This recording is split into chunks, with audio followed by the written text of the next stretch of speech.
ቀውጢ በሆነበት ወቅት ወደ ኢትዮጵያ ለመመለስ ሲያስብ ብዙ ወዳጆቹ አትሂድ አሉት። ክብር በሚያጎሳቁል እስር ቤት ለ4 ዓመት ቆየ። ብዙ ሐውልቶቻቸው ላይ ተቀርጾ ያየሁት የላቲን ቃላትም መጽሐፍ ተጽፎለታል፣ ፊልምና ቲያትር ተደርሶበታል። የግፍ ጽዋችን ሞልቶ ፈሷልና ልዩነት የሌለበት ሀገር በድን ነው። ከልዩነት ውስጥ ውድ የሆነውን አንድነትን ፈጠሩ። እንዴት እኛ በተቃራኒው ለመጓዝ ፈለግን? በእውኑ ይሄ የእድገትና የነጻነት መንገድ ነውን? ዓለም ሁሉ አፉን ይዞ እስኪስቅብን ድረስ አፍሪካዊ ሊቅ ፕሮፌሰር ሉሙምባ በትትና እንደነገረን የእድገት መሰላል አበጀን ብለን ቁልቁል መንሸራተቻ ድጥ ሰራን። ለዓለም እንግዳ የሆነ ሕገ መንግሥት ይዘን ለምን ቁጫል?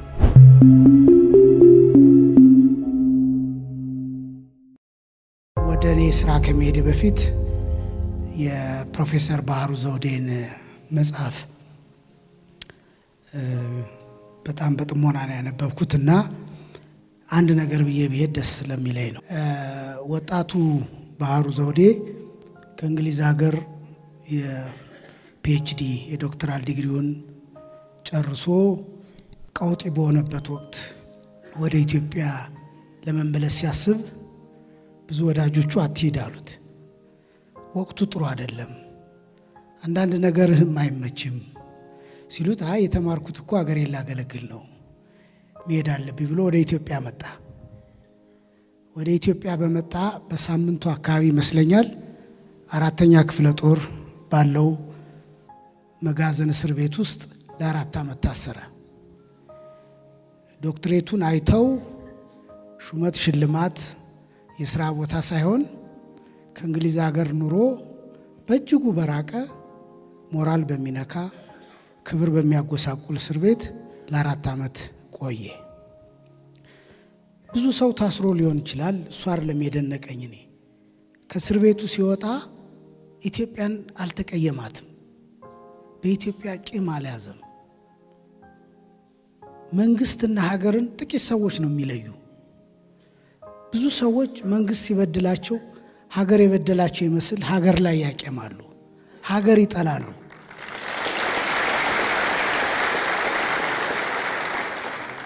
ዶክተር ባህሩ ዘውዴ ምን ከዛ በኋላም በቃ አሁን ሳትወጣም ወይ ሲባል ቃል ኪዳኑን ጠብቆ ኢትዮጵያን ወዶ ለወግ ለማረግ ለፕሮፌሰር ለኢሜሪተስ ማረግ የበቃ የኢትዮጵያ ልጅ ስለሆነ ይህን ሳልናገር ባልፍ ቅር ስለሚለኝ ነው። በቅርቡ አንድ ትንሽ መጽሐፍ አሳትም ያለው ችቦ የሚል ከዛ ውስጥ አንድ ነገር ብታነብ ስላሉኝ ነው። መልእክቱን ለማስተላለፍ ነው እንጂ መጽሐፍ ለማስተዋወቅ አይደለም።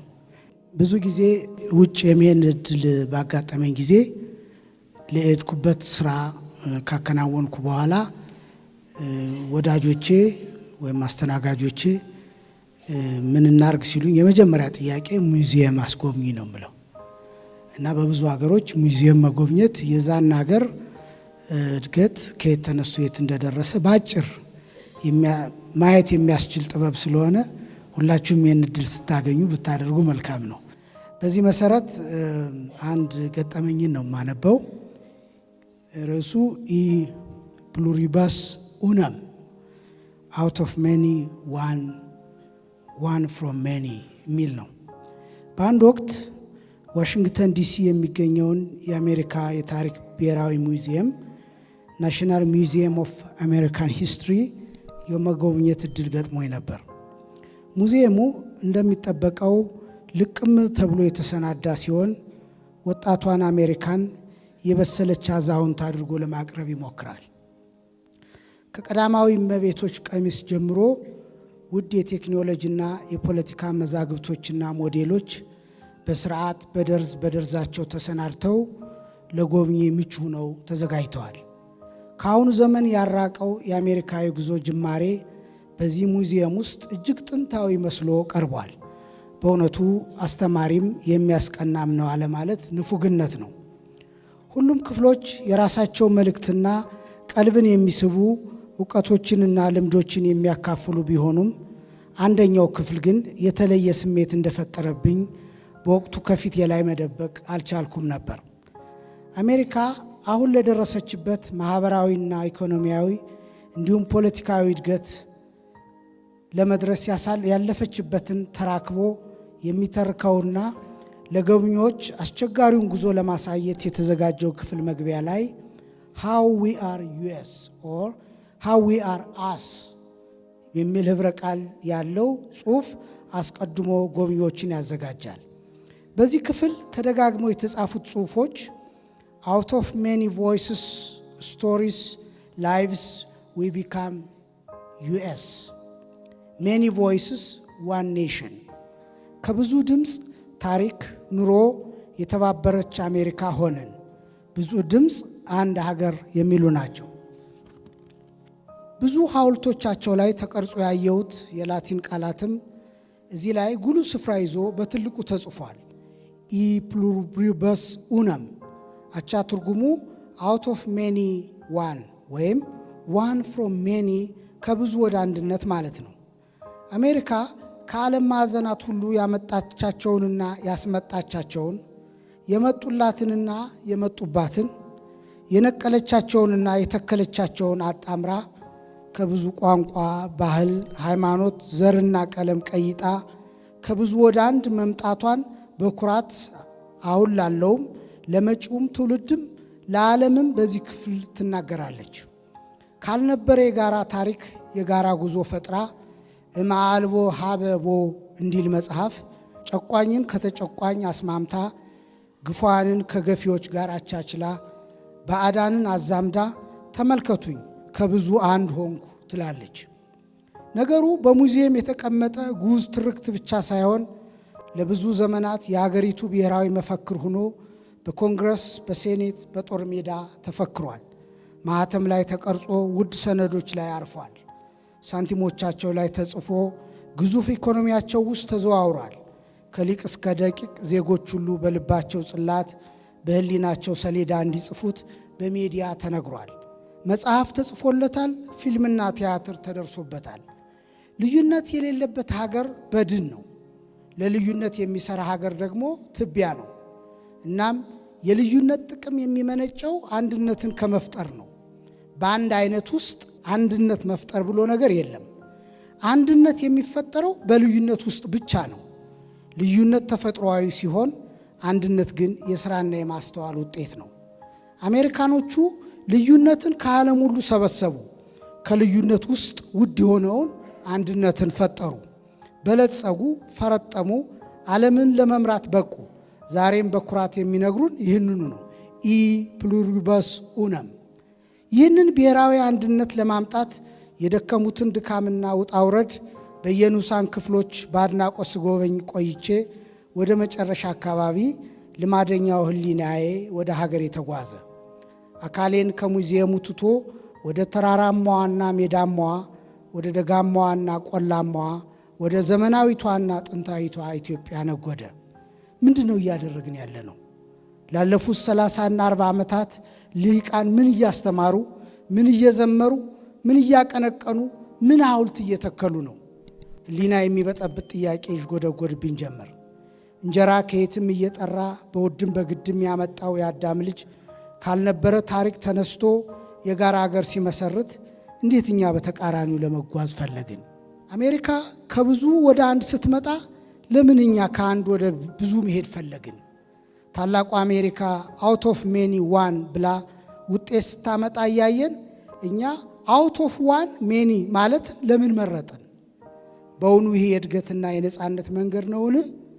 አባቶቻችንና እናቶቻችን ለነጻነታቸው እንደ አንድ ልብ መካሪ፣ እንደ አንድ ቃል ተናጋሪ ሆነው አብረው ዘምተው በአንድ ጉድጓድ እንዳልተቀበሩ፣ እንዳልተጋባን፣ እንዳልተዋለድን፣ ሻጭና ገዥ ሁነን አንድ ኢኮኖሚ እንዳልፈጠርን፣ በአንድ ቤተ ክርስቲያንን እንዳልጸለይን፣ በአንድ መስጊድ እንዳልሰገድን፣ በአንድ ቆሌ እንዳልተመጀንን፣ በአንድ አድባር ስል እንዳልተመካከርን ከአንድነት ብዝሃነትን ማጉላት ለምን መረጥን? ብዝሃነት የተፈጥሮ ስጦታ ሲሆን አንድነት ግን ምርጫ መሆኑን ምን ነው ዘነጋ ነው? ብዙ ሀገራት ልዩነታቸውን አቻችለው ወደ አንድነት ለመምጣት ሕግ ሲያደራጁ፣ እሴት ሲገነቡ፣ እኛ ከአንድነት ስሜት ወደ መበተን ስለ ልቦና ለመቀየር ሕገ መንግሥት አዘጋጅተን ብዙ መሆናችንን ከብዙነታችን ውስጥ ደግሞ ብዙ ልዩነት እንዳለን ደጋግመን መስበካችንና ማስታወሳችን ለምን ይሆን? ይህ የልዩነት ስብከት ሳያንስ እስከ መገንጠል ድረስ መለያየት እንደምንችል ሰነድ ተፈራርመን ዓለም ሁሉ አፉን ይዞ እስኪስቅብን ድረስ የቃል ኪዳን ሰነድ ብለን ከፍ አድርገን መዘመራችን በጤናችን ይሆን? ከእንግሊዞች፣ ከስፔናውያን፣ ከካናዳውያንና ከቻይናዎች የበለጠ ዲሞክራቶቹን ለመታየት የሞከርን ግብዞች አልሆንምን? አፍሪካዊ ሊቅ ፕሮፌሰር ሉሙምባ በትትና እንደነገረን እኛ ኢትዮጵያውያን ለዓለም እንግዳ የሆነ ሕገ መንግሥት ይዘን ለምን ቁጫል? የዲሞክራሲ ሸማ ለበስን ብለን የመግነዝ ጨርቃችን ታቅፈን ቁጫል። የእድገት መሰላል አበጀን ብለን ቁልቁል መንሸራተቻ ድጥ ሰራን። መተባበሪያ ክንድ ይሆናል ያልነው መቧጨሪያ ጥፍር ሆነን። ማሰቢያችን የት ሄደ? ከመሰብሰብ መበተንን ያስተማረን ስማዚያ፣ ከፍቅር ጥላቻ የመከረን ጉግማን ይሆን? የህሊናዬን መተራመስና የብስጭት ጩኸት የጨመረብኝ አሁን ያለንን ቦምብ የታቀፈ ሕገ መንግሥት ሲረቀቅ ሐሳቡን አመንጭተው ሲያስፈጽሙ የነበሩትን መሪዎቻችንን አሜሪካ በወቅቱ ከሰሃራ በረሃ በታች የተገኙ ወጣት የዲሞክራሲ ተስፋዎች ትላቸው የነበረ መሆኑን ማስተዋሴ ነበር። ከኢትዮጵያ ሰሜናዊና ምዕራባዊ ጫፍ ተነስተው ወደ አዲስ አበባና አስመራ ያመሩትን የተፋላሚ መሪዎች እንደ ጡት አባት ሆና ታበረታታቸው የነበረችው አሜሪካ ከአንድ ወደ ብዙ ከአንድነት ወደ ልዩነት የሚገፋ ሕገ መንግሥት ሲጽፉ እርሷ በሙዚየሟ አውት ኦፍ ሜኒ ዋን ፍሮም ሜኒ እያለች ለዓለም ስኬቷን ታስጎበኝ ነበር። አሜሪካ በእርሷ ጥላ ከለላ በተዘጋጀው ሕገ መንግሥት ሰበብ እስከ ዛሬ ድረስ ከአንድነት ወጥተን ተበታትነን ስንባላ ባካችሁ ዓለምን አትረብሹ እያለች በዓለም አደባባይ ታሳጣንና ታዋክበን ነበር።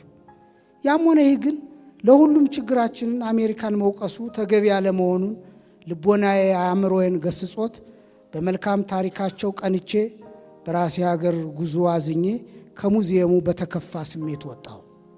እኔ ግን እላለሁ የገባንበት አዘቅት ግድግዳው ተንዶ ሳያዳፍነን ቅኑ ለእንተ ተሃቢ ጸጋ እንዲል መጽሐፍ ከመንደራችንና ሰፈራችን ለምትልቀው ትልቋ ጸጋ ኢትዮጵያዊነት እንትጋ። ሀገር ካለን መንደርና ሰፈር ይኖረናል። ሀገር ስናጣ ግን ሁሉን እናጣለን።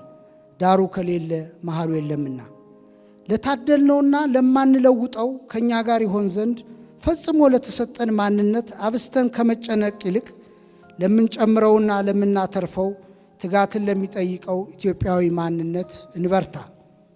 ፈጣሪ ኢትዮጵያን ሳይነሳን እኛ ኢትዮጵያዊነታችን ለራሳችን አንንፈግ። መንደራችንና ሰፈራችን ከተራራው ጥግ አስቀምጠን ወደ ተራራው ጫፍ ወደ ኢትዮጵያዊነት እንውጣ። ከተራራው ጫፍ ስንደርስ ደግሞ ዓለም ሁሉ ይታየናል። ፓንአፍሪካኒዝም ዓለም አቀፋዊነት ይጠብቀናል። በየማዕዘናቱ ነገ ልጆቻችን ሲረግጡት የሚፈነዳ ፈንጅ አንተው። ይልቁንም የልማትና የአንድነት አርማ እናስቀምጥላቸው። የግፍ ጽዋችን ሞልቶ ፈሷልና በበጎ መንፈስ ከእንግዲህ ለትብብር ጽዋችን እናንሳ። ኢ ፕሉሪስ ኡናም። አመሰግናለሁ።